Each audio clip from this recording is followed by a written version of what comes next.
imtahan tipli testlərin izahı ilə davam edirəm. Baxıram 16-cı testimizə.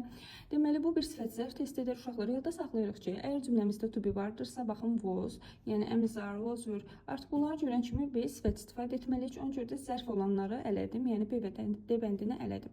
Baxın, digər tərəfdə isə cümləmizin xəbəri feildir. We finished it, bitirdik bunu.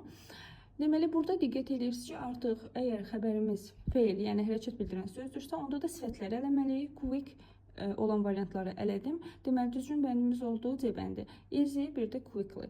Daha sonra baxıram 17-ci testimizə positive case istəyir, yəni yiyəli çal. Yiyəli çal xatırlayaq. Deməli, apostrof S-dən sonra isim ya da S apostrofdan sonra isim ya da ki, oflu birləşmələri idi.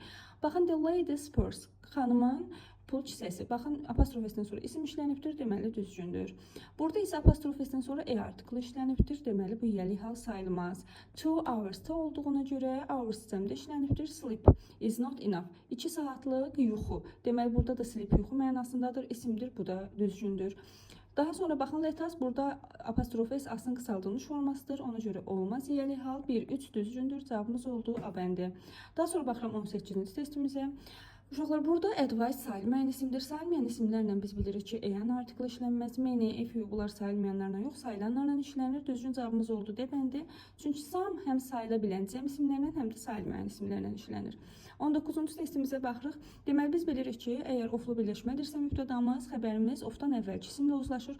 Burada xəbərimiz təkdədirsə, deməli, biz təkdə xəbər tələb edən əvəzi seçməliyik. O da B bəndidir. All, some, both, many, bunlarla xəbərimiz zəmdə olmalıdır. Daha sonra baxıram 20-ci testimizə.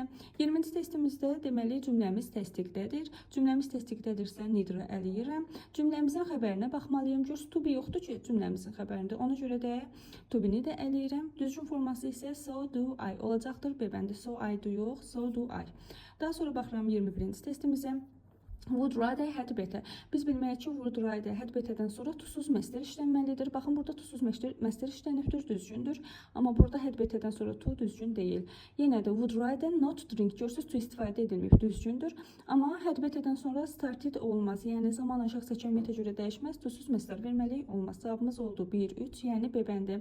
22-ci testimizə də bax. Enjoy və hate sözlərindən sonra yadımızda saxlayırıq ki, ing-li feil işlənməlidir. Yəni, reading and washing. Cavabımız oldu A bəndi.